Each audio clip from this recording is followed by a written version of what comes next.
ஒரு தகர கண்ணாடி கூண்டுக்குள்ளார பெருமான் வந்து விளக்கு வைக்க சொன்னாங்க அப்படின்னு கேட்டா, அதாவது தகர கண்ணாடி அகல் விளக்கு தீபம் இதுதான் பெருமாள் சொல்லுங்க. இது வந்து சத்தியஞான சபைக்குள்ளேயும் இருக்கு, நம்ம தர்மசாலையிலையும் இருக்கு. பெருமாள் 3 இடத்துல தீபம் ஏற்றாங்க. முதல்ல வந்து தர்மசாலையில ஏற்றி வைக்கப்பட்ட தீபம், அதுவும் கூண்டு வழக்கு. அப்புறம் சத்தியஞான சபைக்குள்ளார பஞ்சாட்சரப்படிகளை தாண்டி உள்ள போய் அதையெல்லாம் ரொம்ப மறைச்சிட்டாங்க. தாண்டி உட்புற வாயிலுக்கு பக்கத்துல அதனுடைய சமீபத்துல ஒரு தகர கண்ணாடி இருக்கு. அதை பெருமான் சொல்லி 4 நாளைக்கு ஒரு தடவை போய் தூசி தொடப்பிக்கணும் அப்படின்னு எழுதி வச்சாங்க சத்திய ஞானசபை பத்திரிகை. அப்புறம் சித்தி விழாக்கத்துல கடைசியா திருக்காப்பிட்டுக் கொள்வதற்கு கடைசியா மக்களுக்கு சொல்ல வேண்டிய செய்தியை சொல்லிட்டு, இந்த விளக்கு தாண்ட அவனுக்கு இந்த விளக்குலேருந்து நீ வா, நீ வேற எதையும் வச்சுக்க, ரொம்ப எளிமையா, ரொம்ப தூய்மையா, ரொம்ப வாய்மையா, ஆண்டவனை ரொம்ப எளிதாக விளங்கி கொண்டு அறிவுபூர்வமாக அடையறதுக்குள்ள ஒரே வழி ஒளிடா தீபண்டான்னு சொல்லிட்டு தீபத்தை வச்சாங்க. இந்த விளக்கு பல காலமா இருக்கு. உலகம் தோன்றிய காலத்திலிருந்து, வெளிச்சம் தோன்றிய காலத்திலிருந்து இருக்கு. இருளும் ஒளியும் இருந்து கொண்டே இருக்கிறது. ஆனா தீபத்தை ஒரு மங்களகரமாகவும், பிறகு வைதிக சாஸ்திர சம்பிரதாய அடிப்படையில் ஒரு ஏற்றக்கூடியதாகவும் அதை அமர்த்தக்கூடியதாகவும் வைத்து விட்டார்களே தவிர, தீபத்தினுடைய விளக்கத்தையும் அல்லது ஒளிக்கு வந்து இயற்கையிலேயே ஆற்றலும் சக்தியும் இருந்தும் அந்த ஒளியினுடைய உண்மை பொருளை, உண்மையான நிலைகளை விளங்காம மறைச்சிட்டாங்க. ஆனா ஒளி விளங்கி கொண்டே இருக்கு இயற்கையிலேயே, அதனால உலகம் விளங்கி கொண்டிருக்கு.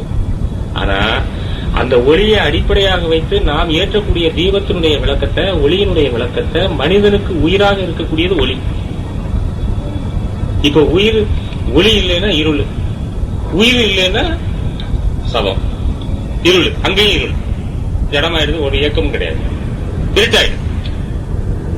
இப்ப வெளிச்சமா இருக்கு, நடமாடிக்கிட்டு இருக்கோம், வெளிச்சத்துல இருக்கும், வெளிச்சமா இருக்கும், இயக்கம் இருக்கு, அது வெளிச்சம், பிரகாசம். உடலை விட்டு உயிர் போயிடுச்சுன்னா சவம், இருட்டாயிடும். அப்ப உயிர் தான் ஒளி, ஒளிதான் உயிர். பெருமான் சொல்லுவாங்க, அன்பெனும் உயிர் ஒளி அறிவே, அன்புருவாம் பரசுவம். அன்பெனும் அணுவில் அமைந்த பேரொழியே, அன்பெனும் பிடிவில் அகப்படும் மலையேங்கிற. அன்பெனும் உயிர் ஒளி அறிவே, அப்ப அந்த உயிர். அப்படிப்பட்ட ஒளிய இலகுவா பெற்றுக் கொள்வதற்கு பெருமான் வந்து நமக்கு காட்டின இடம் தான் சுத்தி விழா.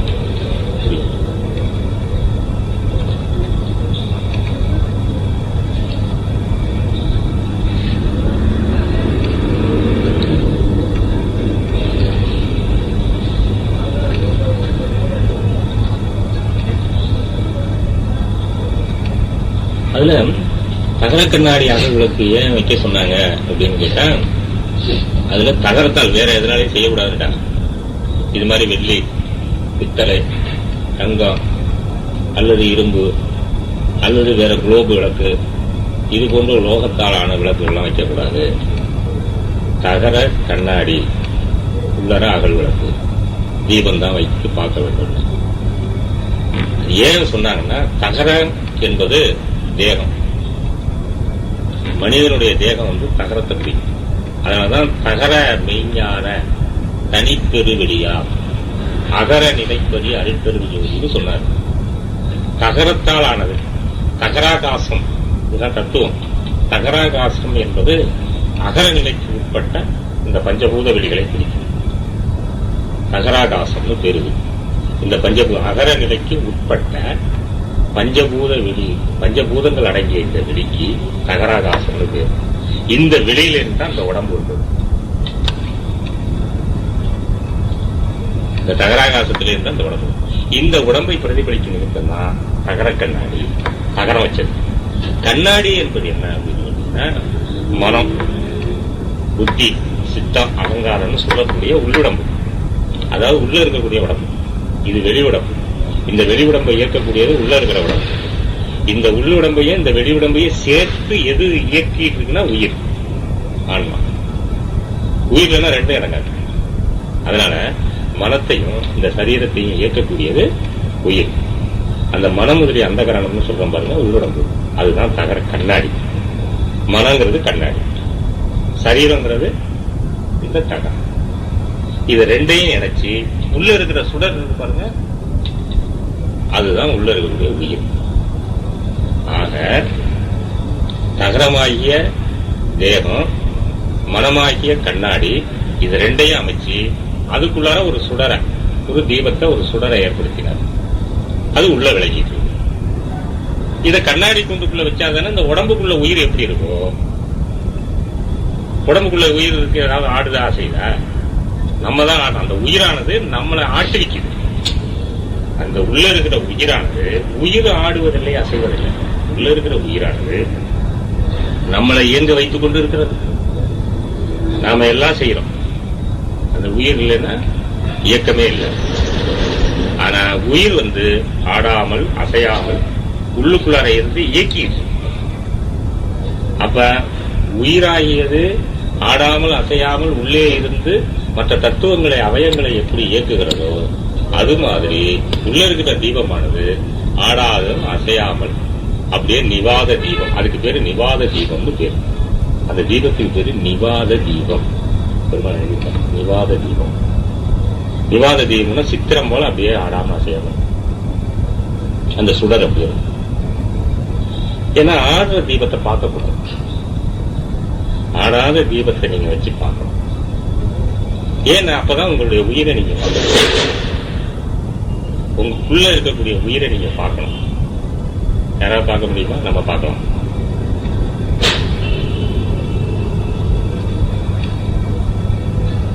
இது இருக்குதான். இது அப்புறம் போவோம்.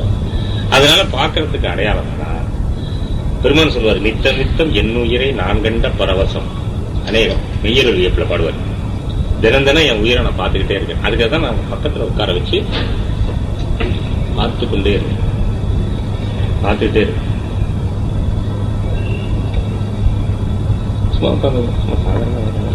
வேற எங்கேயும் நம்முடைய பார்வை வீணா அனாச்சுமா தீயதுல தவறான இதுல. ஏன்னா கண்கள்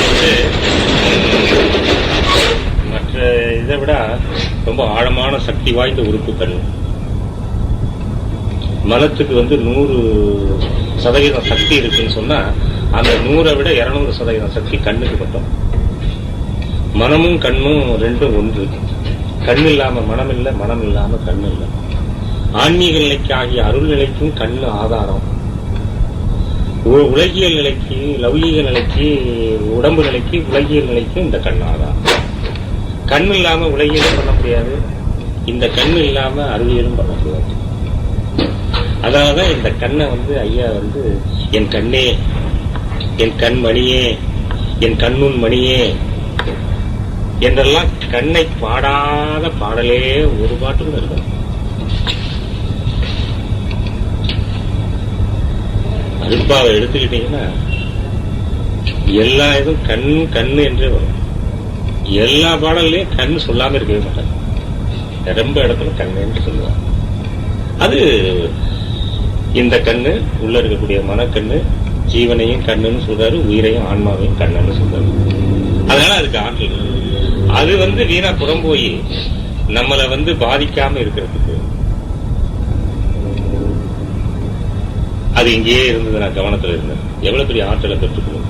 2வது ஒளி வேணும். அந்த ஒளி இங்க இருந்து கிடைக்கும். இந்த ஒளியை பார்க்கணுமோ இதுக்கு ஒளி கூடுது. உள்ளத்துல ஆற்றல் பெருகுது, உயிர்ல சக்தி கூடுது. எவ்வளவு பெரிய உட்கார்ந்த இடத்துல இருந்து நீங்க சீட்ல உட்கார்ந்துக்கிட்டேன்.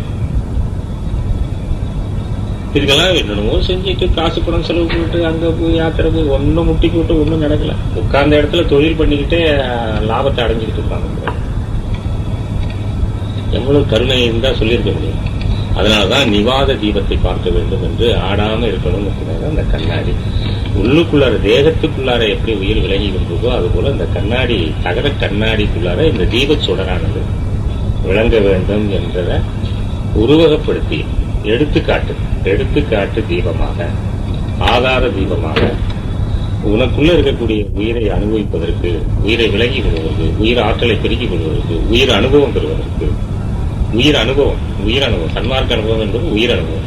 இந்த உயிர் அனுபவத்தை இப்ப நம்ம உயிர் அனுபவம்னா என்னன்னே தெரியாது, யாரும் பெற்றுக்கல. உயிர் அனுபவம் என்பது சன்மார்க்கத்தில் உயிர் அனுபவம் பெற்றிடு அதனிடத்தே ஓங்கும் அருள் அனுபவம். அச்செயலில் நல்ல அனுபவத்திலே சிவா அனுபவம் முடிஞ்சு போச்சு. உயிர் அனுபவம், அருள் அனுபவம், சிவா அனுபவம், சன்மார்க்கம் முடிஞ்சு போச்சு. அந்த உயிர் அனுபவத்தை பெறுவதற்கு தான் இந்த தீபம். காற்றுனால அசையக்கூடாது. இதை விட வேறொரு ஒளி இப்ப வெளியில வெளிச்சத்துல இருந்ததுன்னா, சக்தி வாய்ந்த ஒளி இருந்ததுன்னா அந்த இதுல அசை வரும். வேற உள்ள இருக்கக்கூடிய எலி, பெருச்சாளி, பூனை, பள்ளி, மற்ற ஜீவராசிகள்ல போய் எதுவும் அதனால வந்துவிடக்கூடாது. அதனால அதுக்கு இழப்பு வந்துடக்கூடாது, தீபத்துக்கு இழப்பு வந்துடக்கூடாது, அதுக்கு இழப்பு வந்துடக்கூடாது என்பதற்கு பாதுகாப்பு.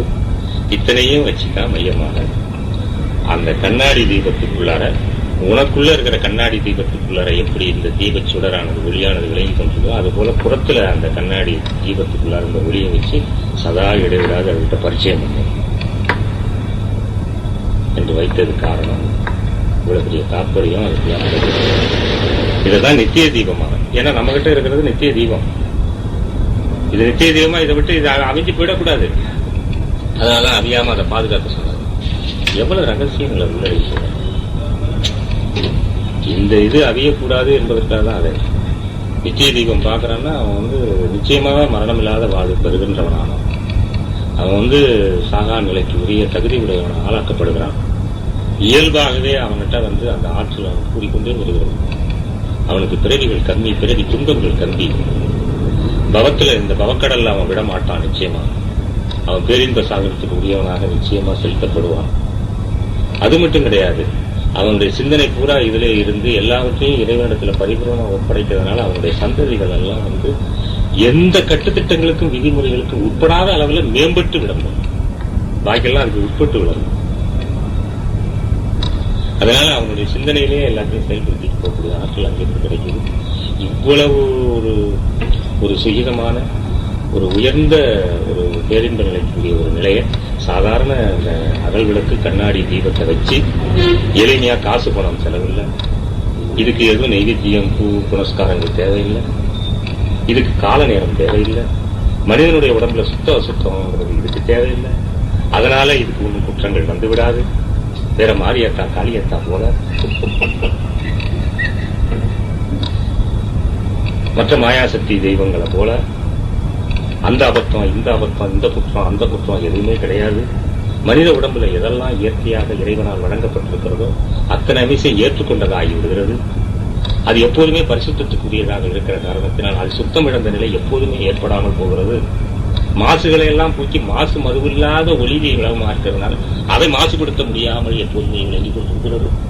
அதனால் உங்ககிட்ட இருக்கிற மாசு அதை எதுவும் மாசுபடுத்தி விட முடியாது.